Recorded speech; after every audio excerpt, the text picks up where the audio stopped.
Thank you very much for your interest. I'm Lusine, and together with Artak, today we'll be presenting how we apply dynamic model on high-volume financial lead management system. So one of our clients is operating a financial lead management system. This means that our client is an intermediary between the affiliates and banks. Who are affiliates? Affiliates are our partners' web pages or online platforms where a user applies for a loan. Our partners, affiliates, collect the information on the loan application and send to our client. The latter itself does not fund any loan, but they send the loan application information to the banks. We have more than 300 banks as partners, so Plat.ai's role is to optimize the overall decision-making process of the system. So you can imagine that every time a loan application comes to our system, the system should decide to which bank send it first, which bank the second, in order to eventually sell the application, because we make money out of that. And we can send to multiple banks until we sell it. So the Plat.ai's role is to optimize the decision-making process.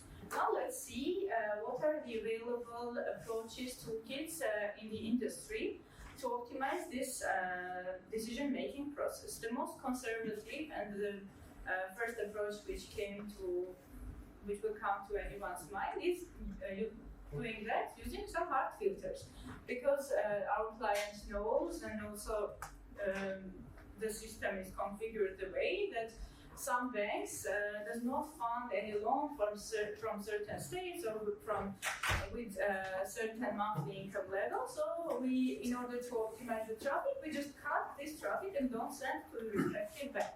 However, not all the banks have that kind of straightforward underwriting.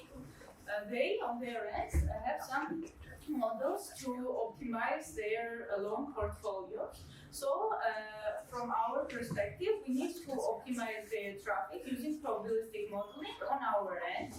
And for this, we use both static and dynamic modeling, and we will later go deeper into how we apply both of them, and the dynamic will be the main focus. Okay, now, as already I mentioned, every time a loan application enters to the system should decide to which bank send it first. So for this reason, we use our probabilistic models to calculate the expected profit of this action by buying the application from the partner affiliates and selling it to the banks. So for this, we are applying the expected profit formula, which is defined by the following way. Probability of sale of that specific application to the specific bank multiplied by money made, the money we will get out of the selling process, minus probability of reject multiplied by money spent, the money we give to the affiliate to buy this loan application. Okay, now let's see how this process works. So, and we name this dynamic tree because we change the order of the banks dynamically with the coming loan application. When we receive the loan application, for every loan application, we calculate the probability of sale to the respective to every partner bank, and then we apply the expected profit formula, and then we make the order of the partner banks based on the expected profit. So the higher the expected profit, the higher the rank of the bank. And this means that we will send the respective loan application firstly to the first bank, to the second, until we sell it within the limited time. So we need to optimize the list of banks, and we use this dynamic tree.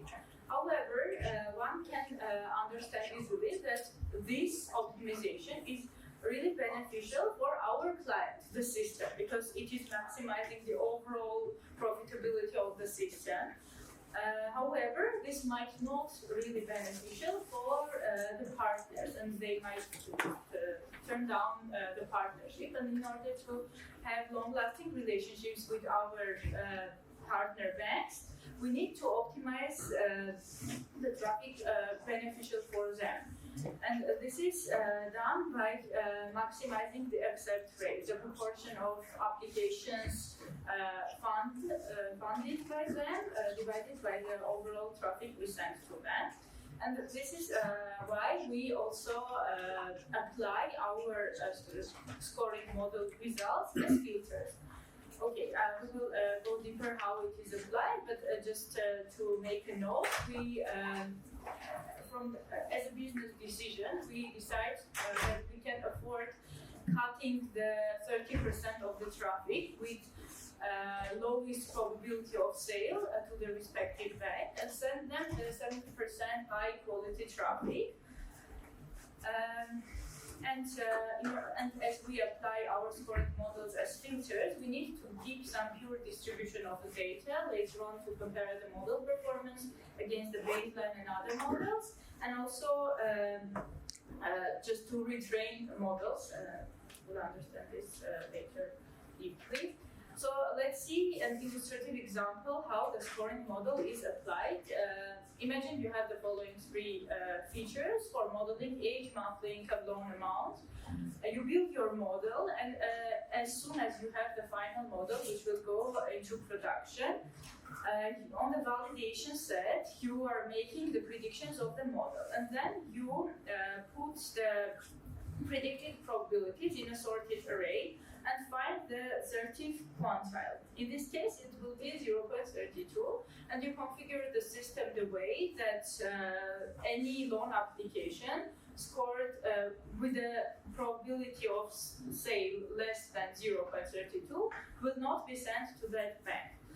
Okay, from the business perspective, setting this 30% sharply is really important for us, because when we cut some traffic, we lose some potentially sold applications, but we send the higher quality traffic to our bank. So the business decision was that we can afford losing some portion of the potentially sold application, but not much.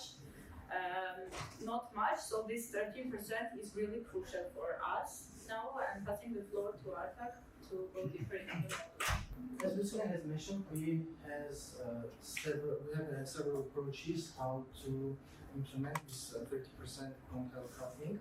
But now I want to discuss two probabilistic models, the static model and the dynamic model.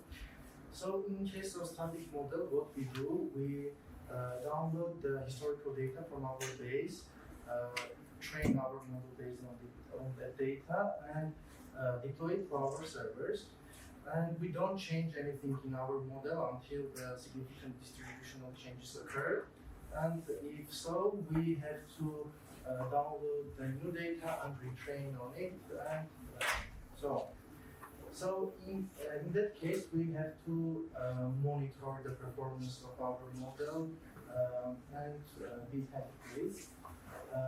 But in case of dynamic model, what we do, we don't need to download any data from databases to retrain our model, but it is able to adjust itself in real time based on the responses of bank.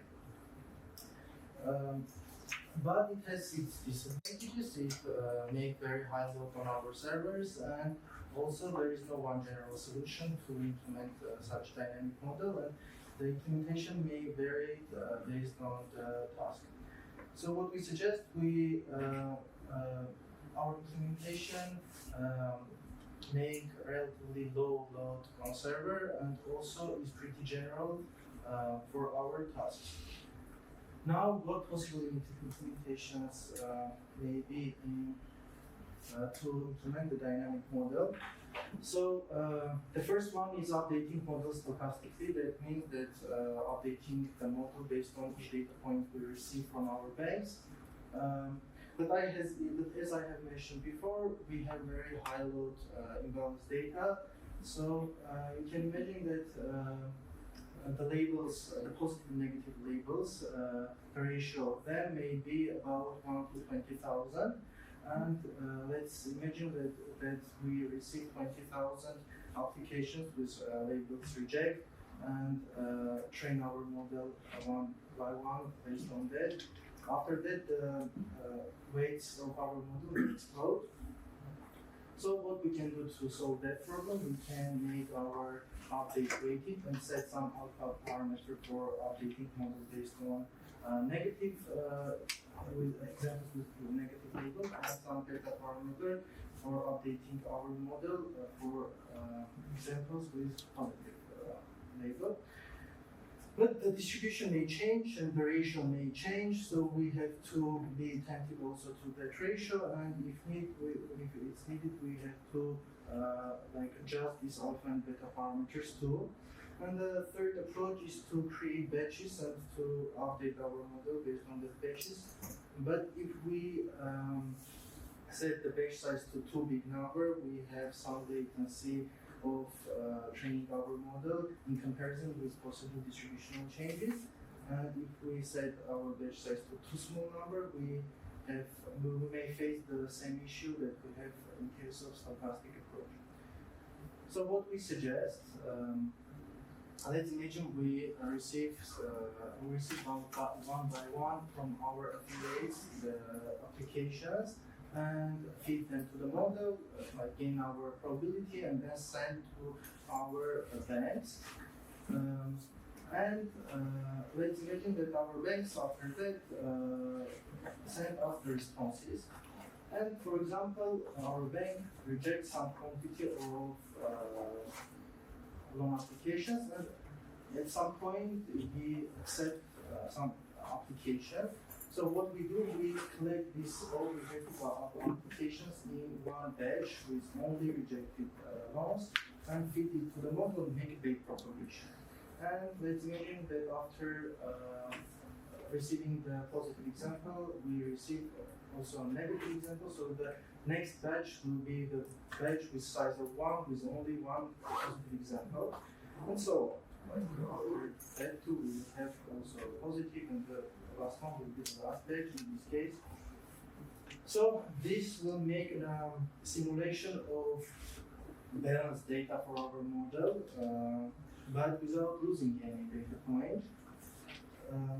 So what about the setting 30% quantile in this case? As Lusine has mentioned, it is very important for us to fix that 30% quantile to be able to cut the quantity of data.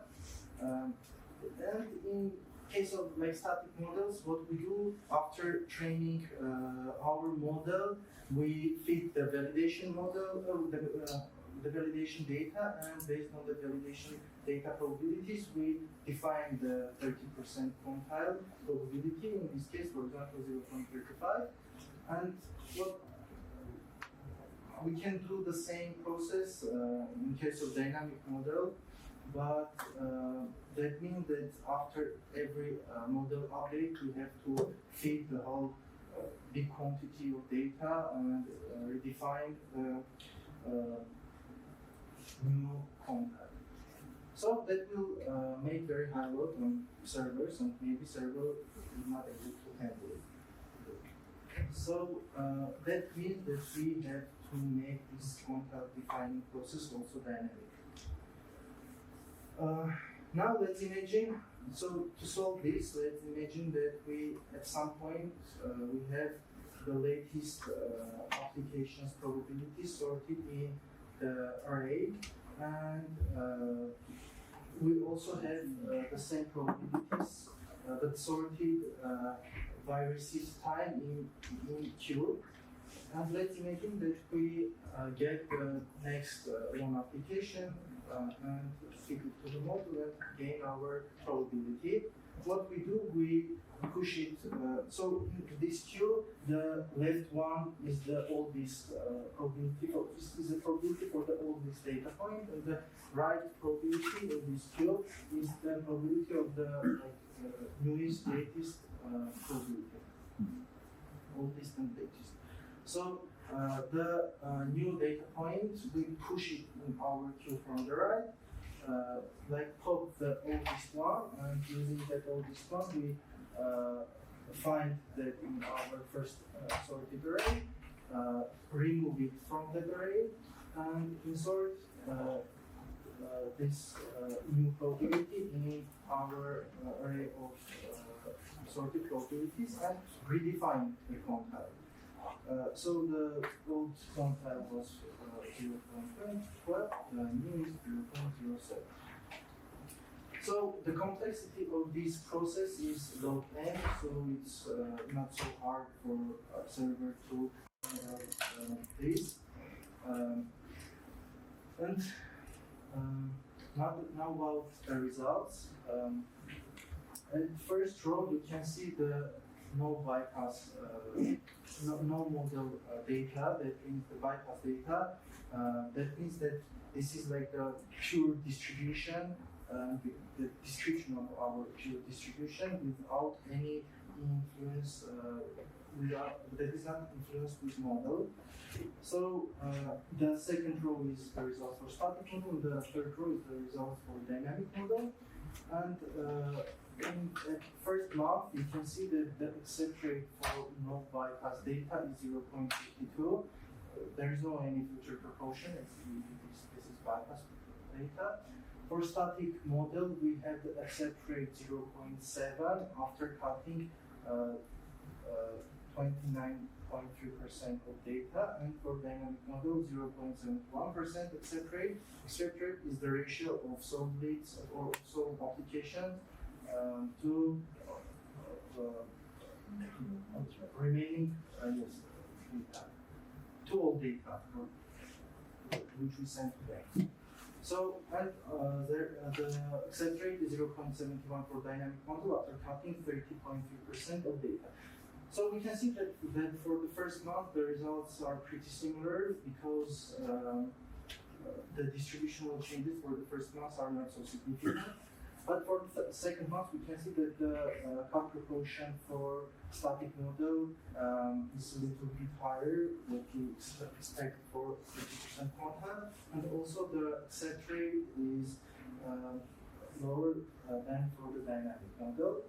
And even worse for third month, we can see that the cut proportion is much higher, and the accept rate for dynamic model is much higher for the comparison with static model, but the cut proportion is pretty stable. So what we can conclude based on this result that for dynamic model, the results for all countries are stable, and for filtered data proportion is very close to 30%, and the accept rate is higher in comparison with static model. And also about deployment, the application is deployed on Azure server and can handle about 400 requests per second. And also application gives error messages for latency and other issues using Kamalyan's middleware. Also, application is able to send the reports about its performance. And in the end, I want to say that the application is deployed on CPU and the vertical scaling is applied. But for our other static models, we applied horizontal scaling. But for the dynamic model, we applied horizontal scaling. The horizontal scaling will make a duplicate of the model, and each duplicate will see only such part, only some part of the traffic, and will retrain itself based on that part, and we will get like a lot of different models. That's all. Thank you for your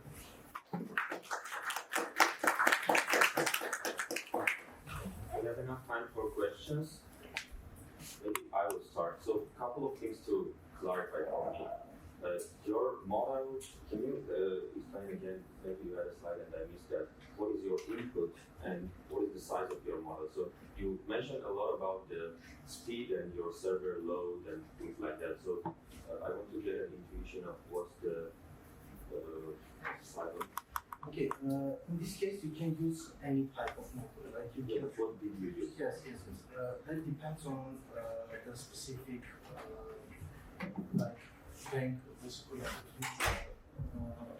partner. So that's also depend on the complexity of their decision making. So in this case, we don't talk about the structure of the actual model. It's about the way how to retrain it in real time. So when I was talking about 400 requests per second, in this specific case, that was just a logistic regression. But we have other models. For example, it can be the neural network. There is like in training that don't make sense. I see. So this approach, when you want to use new data to train, this is called online learning. Yes. Right. So maybe you can check the literature. I think the best way that you mentioned with batches could be if you're trying to enforce some class balance, you could always try to create a batch with the same balance, and you could reuse your old data if you don't have new ones. Like if you get all the rejections for some time and you don't want to do propagation with all the rejections, you could bring from your previous data. And in this case, like all about doing it very fast. Like if you want to all the check-ins and all the like reports. So do we need to do this or no? In real time, like the point was not how to train model dynamically, but how to train it and handle such amount of requests and don't give any latency, like to do it very fast. Because in our spheres, the main issue is the time and speed. So in this case, we just collect the data, like it comes like it. Yeah, it comes in like in this case, we make the sense of the variance data for model, but we don't lose any data. We don't retrieve any data. We just in this case like training with various batch size for model is like the same as having one like average negative example and one average positive example. And in like we average the gradients, yes, for an example. So the step that we by which we update based on these negative examples are the same that the step that we update is positive example, but we don't lose any data. Like this is the average of all negative examples, but not the average of data points, or not the average of gradients. So if you had like 100 rejections and then 5 acceptance, your how would you do that? You like your batch size is 20. Yes. No, my batch size is very fixed. What I do, I collect this 100 data points in one batch, feed it to the model, make the propagation, then I collect this 5 data points in batch with size of 5, and feed it to the model and make a big propagation. So you don't have any fixed batch size. You have your batch size may vary. And doing this, so that's why the average of your probabilities will always be around 0.5%. And like, but in our case, that it's not like our goal is not giving the probability of saying. The point is to set this 30% content. Like, it's not like it's not important for model to have the right prediction probabilities, because even for this example, the best examples will go to the left, to the lower probability, and the good examples will go to the higher probability. So it's in terms of doing that processing very fast, it's very it becomes similar to ranking problem. Like you say that just rank this lower than this. Yes. Now what about that? We were talking about like having an upward output, yes. And I was talking about that we can do it like weighted, but so we have to adjust that alpha and beta because the ratio of positive and negative examples may change by time. So we have to monitor also that. So in this case, we don't monitor anything. Like we say, okay, you will collect your badge until you see another not Shift in the lane. yes. Do we have more questions? I think we don't have a microphone, so you just ask the question. Yeah, please. You can ask, please. Nothing to. Me? Yes. Okay. Can you explain why you really need to do this dynamic observability for the since your fixed model gives better results, why business-wise you really need to go to dynamic models? Okay, as you see in the results slide,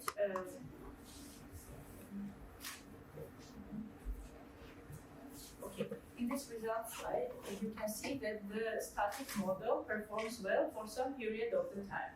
As the decision-making process on the other hand, on the bank side changes and the data distribution changes, our static models fail to have the right context because the distribution changed and the probability changed. So this is why we need dynamic updating of this quantiles and setting it sharply on the 30th or just like closer to the 30th quantile.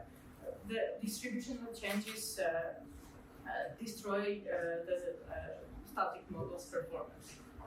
Also, I want to mention one thing. Even for the first month, you can see that the results may be slightly better for dynamic model. I want to explain why. Like when you fine-tuning your model, like it's the transfer learning, like you have the historical, the model that is like trained on historical data, and you like fine-tune and you like going after the distribution. It's like one scenario, but for the static model, like you have the fixed historical data, and if you don't like consider any timing in it, you will have an average performance. But in this case, you are always up to date. So, but what is the penalty you pay in terms of latency, in terms of yes, cost, actually, computing cost? In terms of the server handling, we pay 2 times more memory and CPU, but like the amount of that request and on applications and such things that we have is quite valuable for us than paying, for example, to CPU.